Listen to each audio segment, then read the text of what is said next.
سعید Jeddah airport پر بیٹھا ہوا اپنی فلائٹ کا انتظار کر رہا تھا، جبکہ اس کے ساتھ ہی اس کا ہم وطن دوسرا مصری حاجی بھی بیٹھا ہوا تھا، جس کے چہرے سے آسودگی کی تراوت چھلک رہی تھی۔ دونوں حج کے مناسک ادا کرنے کے بعد وطن واپس جانے والے حاجیوں میں شامل تھے۔ اچانک سعید کے ساتھ بیٹھے حاجی نے ایک لمبی سی سانس لی اور اپنا تعارف کرایا۔ میں بزنس مین ہوں اور الحمدللہ یہ میرا 10واں حج ہے۔ اللہ پاک کا میرے اوپر بڑا فضل ہے اور میں سمجھتا ہوں کہ ہر حج کے بعد مجھے رب کے زیادہ قریب ہونے کا موقع ملا ہے۔ اس کے بعد اس نے استفسارانہ نظروں سے سعید کی طرف دیکھا، گویا جواباً اس کے تعارف کا منتظر ہو۔ سعید مسکرا دیا اور بولا، بھائی میرے حج کا قصہ کچھ زیادہ ہے، طویل اور گنجلک ہے، میں آپ کا سر کھانا نہیں چاہتا۔ کوئی بات نہیں، ایک تو ہم یہاں انتظار کے سوا کچھ کر نہیں رہے، دوسرا یہاں کھانے کی ہر چیز باہر سے 20 گنا زیادہ مہنگی ہے، بس ایک سر ہی تو کھانے کو فری میں ہے۔ دوسرے حاجی عبدالباری نے ہنستے ہوئے کہا۔ سعید خیالوں میں کھو گیا، گویا فیصلہ نہ کر پا رہا ہو کہ اپنی کہانی کو کہاں سے شروع کرے۔ میرے بھائی، میں ایک پرائیویٹ اسپتال میں فزیو تھراپسٹ ہوں، سعید نے آخر کار بولنا شروع کیا۔ میں نے 30 سال اپنی تنخواہ میں سے تھوڑی تھوڑی رقم کٹوا کر اس حج کی تیاری کی ہے۔ اس سال میرے حج کے اخراجات پورے ہو گئے تھے، جنہیں میں اسپتال کے فائنانس ڈپارٹمنٹ سے لے کر نکلا ہی تھا کہ ایک خاتون کو دیکھا جس کا بیٹا ایکسیڈنٹ میں تقریباً معذور ہو گیا تھا، مگر پچھلے 6 ماہ میں میری انتھک محنت اور پیار و شفقت کی وجہ سے وہ 50% ٹھیک ہو گیا تھا، جبکہ امید تھی کہ مزید 6 ماہ کے بعد وہ مکمل صحتیاب ہو جائے گا۔ اس خاتون نے مجھے سلام کیا اور بجھے ہوئے لہجے میں بتایا کہ وہ لوگ اسپتال چھوڑ کر جا رہے ہیں، شاید پھر ہماری ملاقات نہ ہو، لہٰذا میں آپ کو ڈھونڈ رہی تھی، جس پر مجھے کافی اشنبا ہوا۔ مجھے لگا جیسے وہ میرے علاج سے مطمئن نہ ہو۔ کیا آپ میرے طریقہ علاج سے مطمئن نہیں ہیں؟ میں نے اس خاتون سے سوال کر ہی دیا۔ نہیں ڈاکٹر صاحب، ایسی بات نہیں ہے، آپ نے تو بچے کو ڈاکٹر کی بجائے باپ بن کر سنبھالا ہے، میرا تو رواں رواں آپ کو دعائیں دیتا ہے۔ آپ نے میرے بچے میں نہ صرف جینے کی قوت جگا دی، بلکہ اپنی ڈپٹی سے ہٹ کر اس کو وزٹ کیا اور تحفے تحائف بھی دیے، جس کے لیے ہم میاں بیوی آپ کے بہت شکر گزار ہیں۔ پھر آپ اسپتال چھوڑ کر کیوں جا رہی ہیں؟ میں نے حیرانی سے پوچھا، مگر وہ میری بات کا جواب دیے بغیر مریض کے کمرے کی طرف چل دی۔ میں سیدھا ایڈمن آفس کی طرف گیا اور بچے کا کمرہ نمبر بتا کر پوچھا کہ یہ لوگ اسپتال کیوں چھوڑ رہے ہیں۔ وہ چھوڑ نہیں رہے، بلکہ ان کو کمرہ خالی کرنے کا نوٹس دیا گیا ہے۔ لڑکے کا والد جاب سے فارغ کر دیا گیا ہے، جس کی وجہ سے وہ لوگ اسپتال کے چارجز دینے کے قابل نہیں، لہٰذا ان کو کمرہ خالی کرنے کے لیے کہہ دیا گیا ہے۔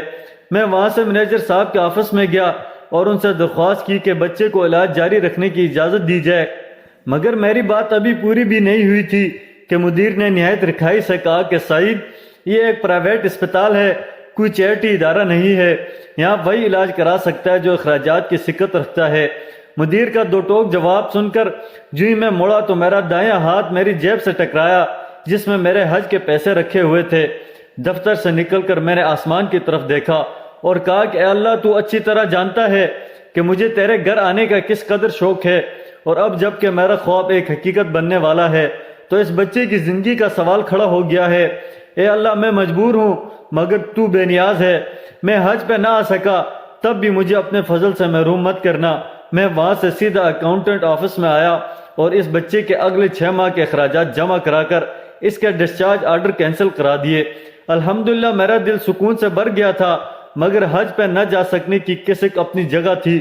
پھر آپ نے جب اپنے حج کے اخراجات اس عورت کے بچے کے علاج کے لیے دے دیے تو آپ حج پر کیسے آ گئے؟ عبدالباری نے بے چینی سے سوال کیا۔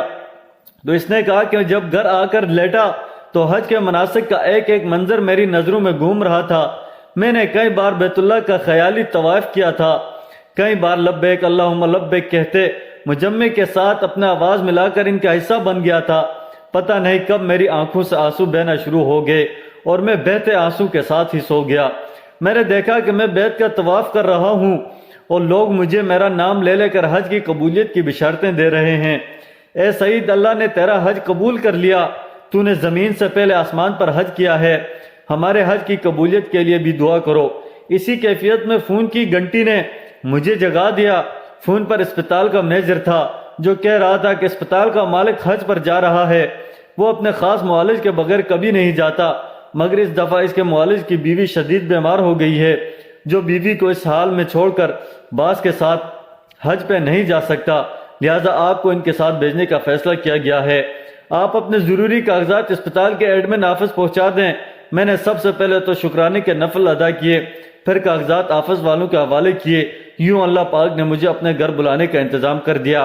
حج کے بعد اسپتال کا مالک نے مجھے میری خدمات کا معاوضہ دینا چاہا تو میرے آنسو نکل پڑے، اور میں نے اس کو بتایا کہ اس نے مجھے حج کرا کر مجھ پر اتنا بڑا احسان کیا ہے کہ مجھے اپنا خادم بنا لیا ہے، لہٰذا میں نے جو بھی اس کی خدمت کی ہے وہ اس کے احسان کے مقابلے میں کچھ نہیں ہے، لہٰذا وہ معاوضے کی بات کر کے مجھے گناہگار نہ کرے۔ پھر میں نے اس کو سارا واقعہ تفصیل کے ساتھ سنایا، جس پر اس نے مکے سے ہی فون کر کے اس بچے کے مکمل علاج تک اسے اسپتال میں بلا معاوضہ رکھنے کے احکامات جاری کر دیے۔ اس خاتون کے شوہر کو اپنی ایک فیکٹری میں سپروائزر کی پوسٹ پر رکھ لیا اور اسپتال انتظامیہ کو میرے سارے پیسے مجھے واپس کرنے کے لیے کہہ دیا۔ یوں اللہ پاک نے مجھے فری میں حج کرا دیا۔ عبدالباری کی آنکھوں سے آنسو جاری تھے۔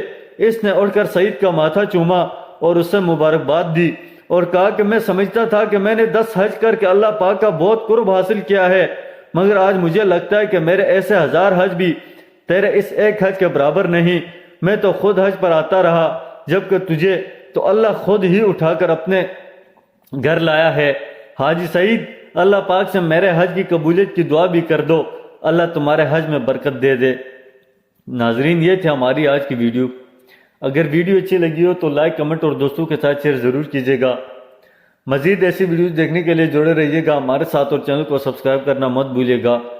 تو ملتے ہیں نیکسٹ ویڈیو میں، تب تک کے لیے خوش رہیں اور خوشیاں بانٹیں۔ مجھے دیجیے گا اجازت، اپنا ڈھیر سارا خیال رکھیے گا۔ اللہ حافظ۔